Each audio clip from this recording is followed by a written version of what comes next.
CAA law, देश के हर नागरिक को पता होनी चाहिए। सीए कानून से जुड़ी ये 10 बड़ी बातें।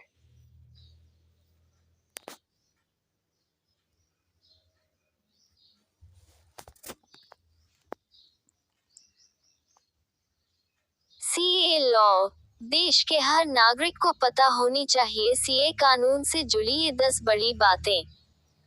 सीए लॉ फैक्ट्स, नागरिकता संशोधन अधिनियम सीए नियमों की अधिसूचना जारी हो गई है।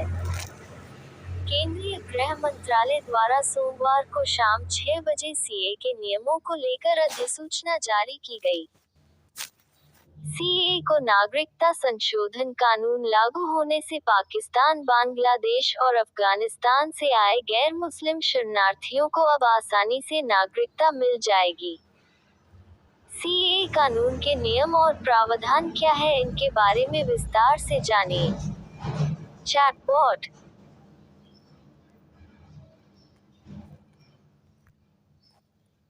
THUETHOPI select to speak. केंद्रीय गृह मंत्रालय ने नागरिकता संशोधन अधिनियम 2019 यानी सीएए के लिए अधिसूचना जारी कर दी है। इसके साथ ही सीएए कानून देश भर में लागू हो गया है।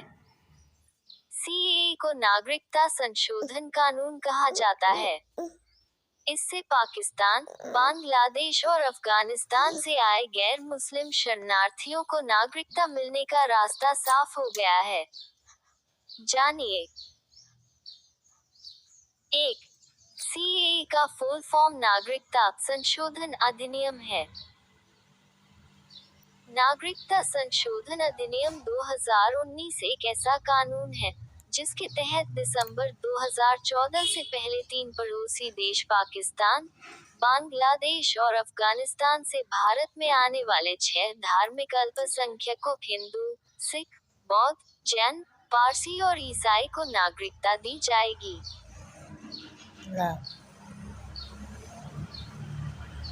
2. केंद्रीय गृह मंत्रालय द्वारा लोकसभा चुनाव से पहले 11 मार्च 2024 को नागरिकता संशोधन अधिनियम 2019 की अधिसूचना जारी कर दी है। सीएए नियमों का उद्देश्य गैर मुस्लिम प्रवासियों जिनमें हिंदू, सिख, जैन, बौद्ध, पारसी और ईसाई को भारतीय नागरिकता प्रदान करना है। Select to speak. 3.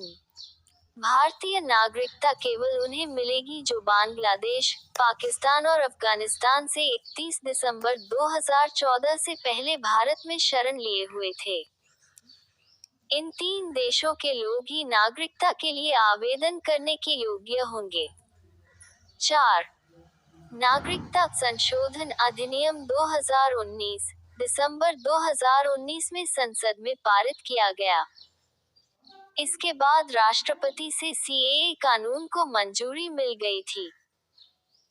हालांकि राष्ट्रपति से मंजूरी मिलने के बाद देश के विभिन्न राज्यों में सीएए को लेकर विरोध प्रदर्शन भी किया गया।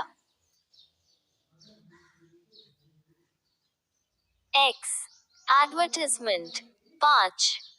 सीएए के नियम पहले से ही तैयार कर लिए गए थे और इसके लिए आवेदन की प्रक्रिया पूरी तरह से ऑनलाइन रखी गई है।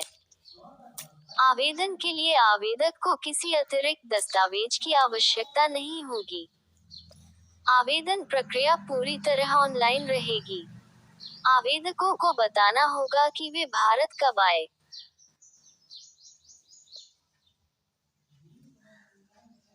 Select to speak. एडवर्टाइजमेंट। 6. पिछले 2 वर्षों के दौरान 9 राज्यों के 30 से अधिक जिला मजिस्ट्रेटों और गृह सचिवों को नागरिकता अधिनियम 1955 के तहत अफगानिस्तान, बांग्लादेश और पाकिस्तान से आने वाले हिंदुओं, सिखों, बौद्धों, जैनियों, पारसियों और ईसाइयों को भारतीय नागरिकता प्रदान करने की क्षमता प्रदान की गई।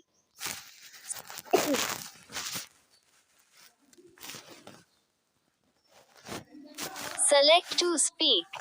एडवर्टाइजमेंट। 7. गृह मंत्रालय की 2021 की वार्षिक रिपोर्ट के अनुसार 1 अप्रैल 2021 से 31 दिसंबर 2021 के बीच पाकिस्तान, बांग्लादेश और अफगानिस्तान से आने वाले गैर मुस्लिम अल्पसंख्यक समुदायों के 1414 व्यक्तियों को नागरिकता अधिनियम 1955 के तहत पंजीकरण या प्राकृतिकरण के माध्यम से भारतीय नागरिकता प्रदान की गई। 8. नागरिकता संशोधन अधिनियम 2019 से भारतीय नागरिकों का कोई सरोकार नहीं है।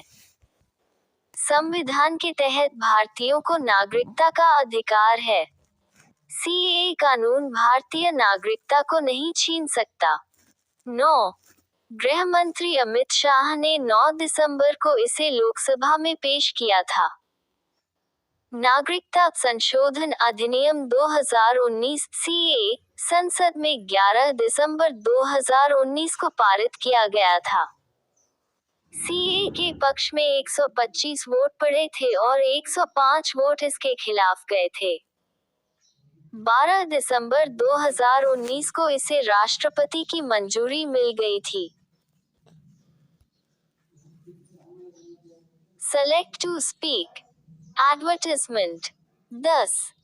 वर्ष 2016 में नागरिकता संशोधन विधेयक 2016 सीएए पेश किया गया था। इसमें 1955 के कानून में बदलाव किया जाना था, जिसमें भारत के 3 पड़ोसी देश बांग्लादेश, पाकिस्तान और अफगानिस्तान से आए गैर मुस्लिम शरणार्थियों को नागरिकता देना था। अगस्त 2016 में इसे संयुक्त संसदीय कमेटी को भेजा गया और कमेटी ने 7 जनवरी 2019 को इसकी रिपोर्ट सौंपी थी। 2.